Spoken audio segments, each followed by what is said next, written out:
नमस्कार मित्रांनो, ग्लास अर्धा भरला आहे का ग्लास अर्धा रिकामा आहे हे बघणाऱ्याच्या दृष्टिकोनावर अवलंबून आहे.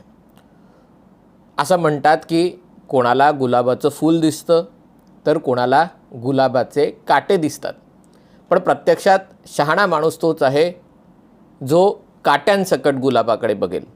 हे वाक्य मला आठवतंय स्वर्गीय प्रमोद महाजनांनी कुठल्या तरी कार्यक्रमात 2006 साली, याच्यात मी उपस्थित होतो, त्याच्यात त्यांनी हे वाक्य म्हटलं होतं. ते माझ्या अजूनही लक्षात आहे.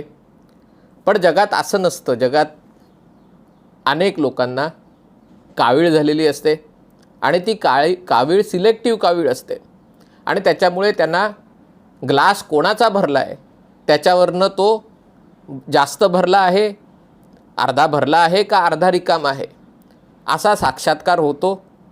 म्हणजे एखादी कामगिरी केंद्र सरकारने केली तर ग्लास अर्धा सरला असतो, पण तीच कामगिरी करायची इच्छा जरी महाराष्ट्र सरकारने प्रदर्शित केली तरी ग्लास ओथंबून वाहत असतो. हे सारं राज्यसभेच्या एखाद्या खासदारकीसाठी असू शकतं किंवा कुठला तरी पुरस्कार मिळण्यासाठी असू शकतं किंवा कुठल्या तरी मंडळामध्ये स्वतःची वर्णी लागण्यासाठी असू शकतं. पण अशा गोष्टी केल्या जातात आणि त्यामुळे काल बऱ्याच जणांना आश्चर्य वाटलं की economic times, times of India वगैरे सारख्या वर्तमानपत्रांनी मथळा दिला असता भारताच्या अर्थव्यवस्थेमध्ये किंवा GDP वृद्धी दरामध्ये रेकॉर्ड वाढ. पण आपल्या जाणत्या जनांना शहाणं करून सोडण्यासाठी त्या ध्यासांनी मळमळणाऱ्या संपादकांनी मात्र अर्थव्यवस्था मंदावलेलीच वगैरे अशा प्रकारचा काहीतरी मथळा दिला. अर्थात संपादकांचं काही चूक नाही आहे. हे जे सगळे ग्लास अर्धा रिकामा आहे असे जे आठवण करून देतात त्यांचं काही चूक नाही आहे. हे खरं आहे की GDP ग्रोथ रेट आहे, अर्थव्यवस्था वाढीचा जो दर आहे तो गेल्या वर्षभरात जर बघितला तर तिमाहीमध्ये प्रत्येक तिमाहीनुसार मोजतात आणि पहिल्या तिमाहीत म्हणजे एप्रिल ते जूनमध्ये तो साधारणतः 21% आसपास होता आणि त्याच्यानंतर तो 8.5%, 5.5% आणि 4% म्हणजे 4.1% खाली आला. आणि त्यामुळे मग असा अनुमान कोणी काढू शकतं की अरे तुम्ही सरासरी सांगताय 8.5%, 8.7% याची, पण अर्थव्यवस्था तर गटांगळ्या खाते, अर्थव्यवस्था तर घसरत चालली. म्हणजे बघा, कुठून तुम्ही सुरुवात 21% केली आणि मग त्याच्यानंतर 8.5%, 5.5%, 4% म्हणजे कदाचित यावर्षी 4%चे 2% होईल आणि तुम्ही स्वतःची पाठ कसली थोपटताय. तुम्ही अंधभक्त आहात, तुम्ही मूर्ख आहात, तुम्हाला काही कळत नाही आहे. तुम्हाला फसवण्याचा प्रयत्न चालू आहे या दोघा गुजराती माणसांकडनं, कारण ते आकड्यांचे खेळ करतात आणि तुम्हाला वाटतं वा आपलं किती भलं झालं, आणि तसं काही नाही आहे. तर मित्रांनो, मुद्दा असा आहे की यात लपवाछपवी करण्यासारखं काही नाही आहे. मुद्दा असा आहे की गेली 2-2.5 वर्ष आपण कोविडच्या संकटातनं जात चाललो आहे आणि जेव्हा कोविडचं संकट असतं त्याच्यानंतर ज्याला सप्लाय चेनचं म्हणजे कोविडची परिस्थिती सुधारते, पण कोविडमुळे जी सगळी अर्थव्यवस्थेची घडी, जागतिक अर्थव्यवस्थेची घडी विस्कटलेली असते त्याच्यामुळे जो त्रास सहन करावा लागतो आणि ते सहन करता करता तुम्हाला युक्रेनचं युद्ध ते तुमच्या डोक्यावर पडतं. ते होत असताना क्लायमेट चेंजचा प्रभाव असतो आणि या सगळ्या काळामध्ये म्हणजे अशा प्रकारची आणीबाणी, आर्थिक आणीबाणी 50 वर्षात एकदा, 100 वर्षात एकदा येते.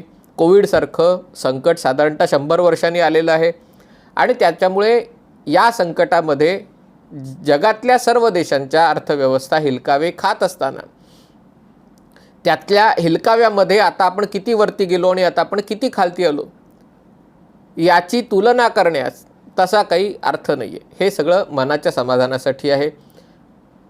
बिरबलाच्या खिचडीच्या गोष्टीसारखं एक माणूस जर रात्रभर कुडकुड थंड पाण्यामध्ये उभा आहे आणि थंड पाण्यामध्ये उभा असताना त्याला 50 मीटर 100 मीटर अंतरावरची जी एक ज्योत आहे त्या ज्योतीने जरी ऊब वाटली तर ती ऊब घेण्यात काही चूक नाही आहे. ती मानसिक ऊब आहे. त्या ज्योतीचा प्रकाश किंवा त्या जो काय तिथे शेकोटी आहे त्याचा प्रकाश, त्याची ऊब तर काही त्या माणसापर्यंत येणार नाही आहे, पण त्याला जर त्याच्यातनं या थंडगार पाण्यात उभं राहायची ताकद मिळत असेल तर त्याच्यात काही चूक नाही आहे. इथे मुद्दा आहे की आपण या सगळ्या आकडेवारीवर विद्वानासारखं भाष्य करताना आपला आर्थिक विचार काही आहे का आपलं सगळं आयुष्य अमर्त्य सेन, रघुराम राजन यांच्या पत्रावळ्या गोळा करून त्यांचं उष्ट कर्कट खाण्यात आणि ते लोकांना खायला घालण्यात, ह्याच्यातच सगळं आयुष्य आपलं सरत चाललं आहे, हा विचार ज्यांनी त्यांनी करायचा आहे. याचं कारण म्हणजे अर्थव्यवस्थेच्या बाबतीत दोन वेगवेगळे दृष्टिकोन आहेत. कोविडचं संकट कसं हाताळावं याच्याबाबतचे दोन दृष्टिकोन आहेत.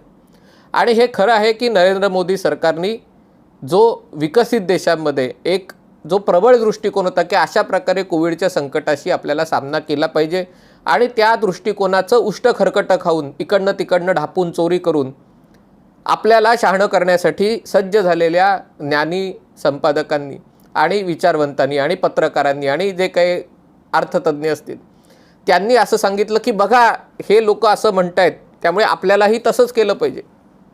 पण मुद्दा आहे की जी गोष्ट अमेरिकेत लागू पडेल, जी गोष्ट युरोपात लागू पडेल, ती गोष्ट भारतात लागू पडेलच असं नाही.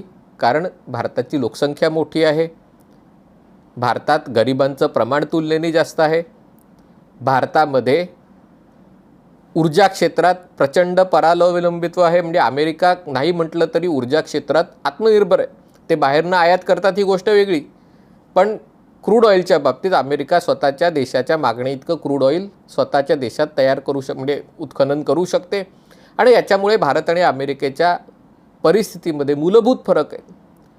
दोन्ही समाजामध्ये मूलभूत फरक आहेत.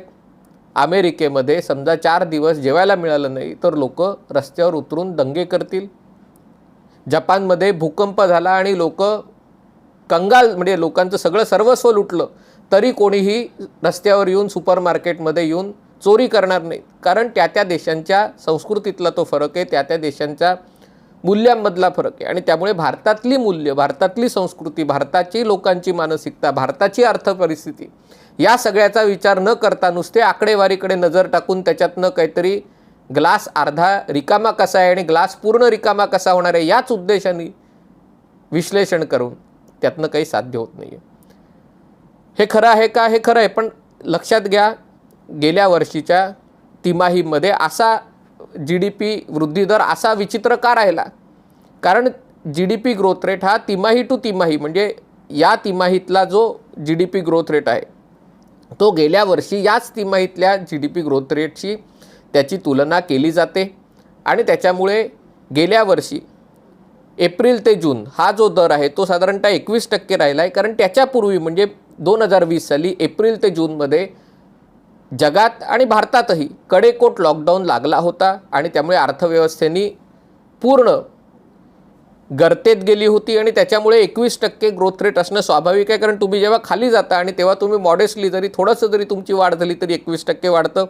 त्याच्यानंतर तो कमी व्हायला लागला. याचं कारण म्हणजे जागतिक अर्थव्यवस्था त्याच्यातनं पुन्हा उभी राहू लागली आणि ती उभी राहायला लागल्यामुळे ती जी गॅप आहे तेव्हाची ग्रोथ आणि आत्ताची ग्रोथ त्याच्यामधला फरक कमी झाला आणि त्यामुळे ही वाढ कमी होणं स्वाभाविक आहे. शेवटच्या तिमाहीत तो 4.1% आला. कारण गेल्या वर्षी जानेवारी ते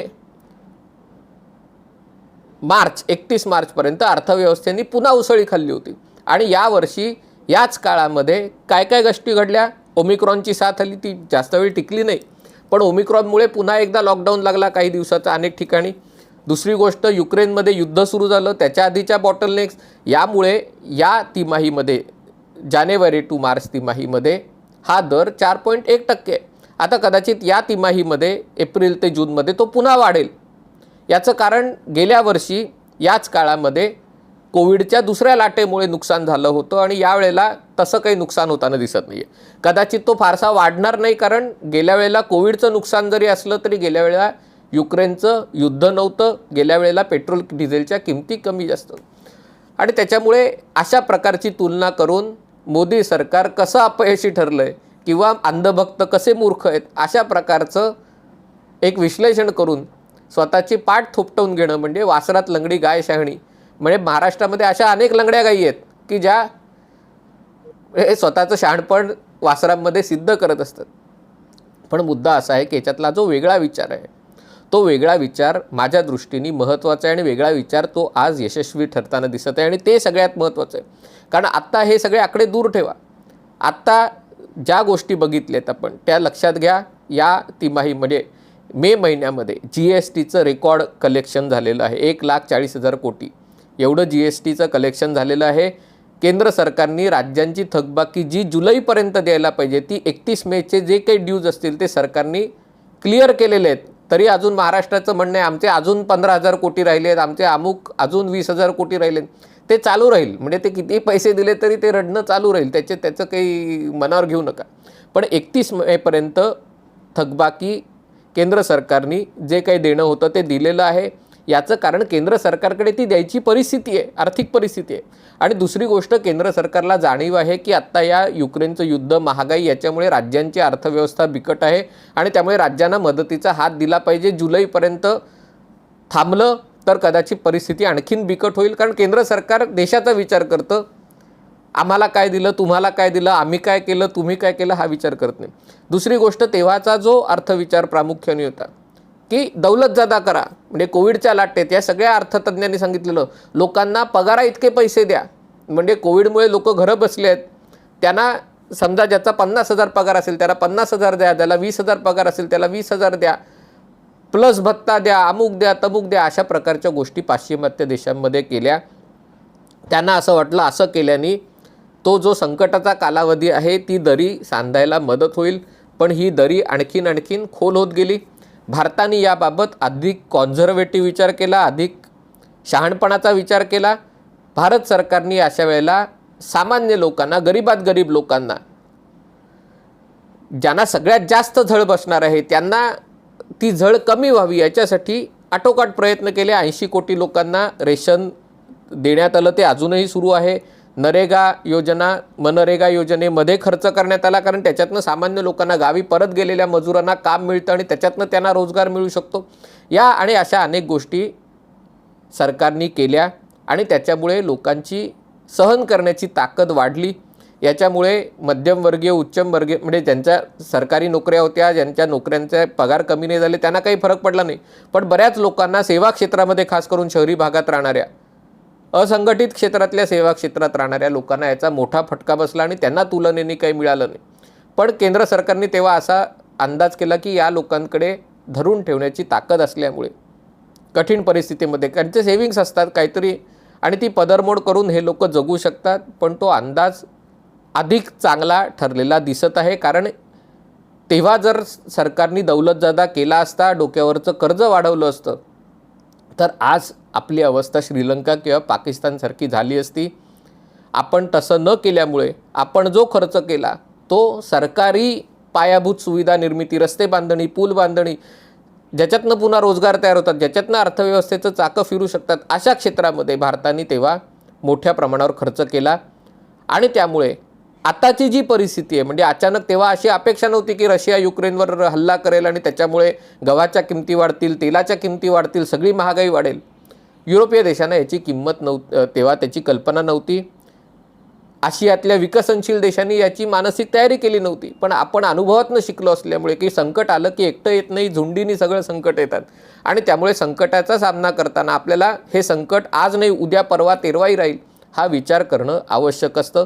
तो विचार मोदी सरकारने केला आणि त्याच्यामुळे आजही या संकटात तुम्ही बघा, पाकिस्तान आणि श्रीलंकेमध्ये आणि जगातल्या अनेक विकसनशील देशांमध्ये अराजकतेसारखी परिस्थिती निर्माण होऊ लागलेली आहे. कारण महागाई, इंधन दर वाढ, बेरोजगारी, आरोग्य क्षेत्रावरचं संकट एवढं सहन करण्याची देशाची ताकद नसते आणि कुठेतरी तो संयमाचा बांध तुटतो आणि लोक रस्त्यावर येतात.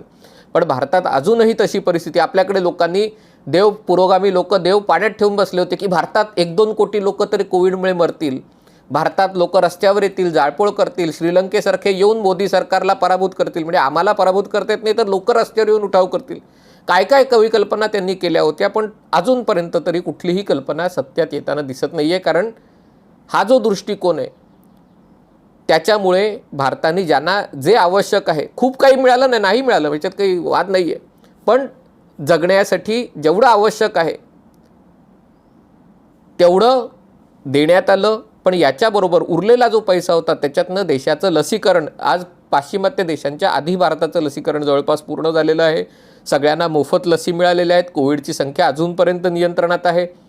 दुसरी गोष्ट झालेली आहे ती म्हणजे पायाभूत सुविधांमध्ये सरकारने गुंतवणूक केलेली आहे आणि त्याच्यामुळे आत्ता जरी गेल्या तिमाहीत अर्थव्यवस्थेच्या GDPच्या वृद्धीचा दर 4.1% असला तरी लोकांच्या कर्ज घेण्याच्या प्रमाणात वाढ झालेली आहे. कर्ज लोक घेतात याचा अर्थ भविष्याबद्दल त्यांना उमेद असते की मी कर्ज घेऊन कर्ज फेडू शकेन आणि त्यामुळे लोक कर्ज घेतात. उत्पादन क्षेत्राची वाढ कमी असली तरी एकूणच अर्थव्यवस्थेतला लोकांचा विश्वास, लोकांचं ज्याला म्हणजे खर्च करण्याचं प्रमाण, हे जे बाकीचे इंडिकेटर्स आहेत ते अजूनही चांगले आहेत. आणि त्याच्याकडे जर बघता असं दिसून येतं की भारत या संकटाच्या बाहेर पडतोय. बाहेर पडण्याचा वेग कमी असणार आहे, पण तरी भारत बाहेर पडतोय हे महत्त्वाचं आहे. आणि त्याच्यामुळे लक्षात घ्या मित्रांनो, त्याच्यामुळे भारताची परिस्थिती इतर देशांपेक्षा आजही बरीच चांगली आहे. याच्यातनं कोणाला काय निष्कर्ष काढायचे ते काढू शकतात. एक माणूस आजारी पडतो आणि आजारी पडलेला माणूस त्याचं जेवणखाण कमी होतं. जेवणखाण कमी झाल्यावर असं म्हटलं जातं की अरे तुझं जेवणखाण तर अगदीच कमी झालं, मग त्याच्यातनं तो बरा व्हायला लागतो.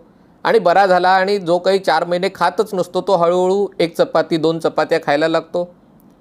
पण तिथे जर तुम्ही म्हणजे ही खरी सुधारणा आहे, पण त्याच्यात जर तुम्ही म्हटलात अरे पण 2019 पूर्वी 2020 पूर्वी तुम्ही 5 चपात्या खात होतात, आज तुम्ही 2 किंवा 3च चपात्या खातायत, तर त्यांना हे कळत नाही की तो माणूस जगेल की नाही अशी शक्यता होती. त्याच्यातनं तो बाहेर येतोय, त्याच्यातनं त्याची भूक वाढते.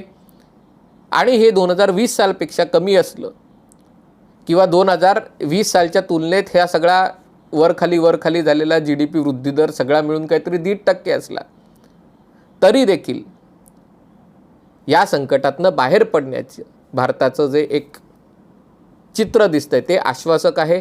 जागतिक स्तरावर जी सगळी रचना होते, कारण या युक्रेनच्या युद्धामुळे जग हादरलेलं आहे. तेव्हा वाटलेलं आहे की चीन विरुद्ध आघाडी सगळी कोलमडेल, पण ती कोलमडत नाही आहे. ती उभी राहते. क्वाड असेल किंवा पाश्चिमात्य देशातला जो वेस्टर्न क्वाड असेल किंवा बाकीच्या ज्या भागीदारी आहेत त्या अधिक सक्षमपणे उभ्या राहत आहेत. आणि ह्या जर उभ्या राहिल्या तर चीनला पर्याय म्हणून जी काही गुंतवणूक आंतरराष्ट्रीय स्तरावर होणार आहे त्याचं प्रमुख ठिकाण हे भारत असणार, ही गोष्ट लक्षात घेतली पाहिजे. आणि म्हणून मी म्हणतो की या सगळ्या अर्थतज्ञांच्या बुद्धीकडे, त्यांच्या विश्लेषणाकडे लक्ष देऊ नका. हे 20% 8.5% दिसले म्हणून आनंदही साजरा करू नका. मी असं नाही म्हणत उगाच खोटा आनंद साजरा करा, पण याच्या मागचा विचार समजून घ्या, कारण तो महत्त्वाचा आहे. तुर्तास इथेच थांबतो. पाहत रहा MH48.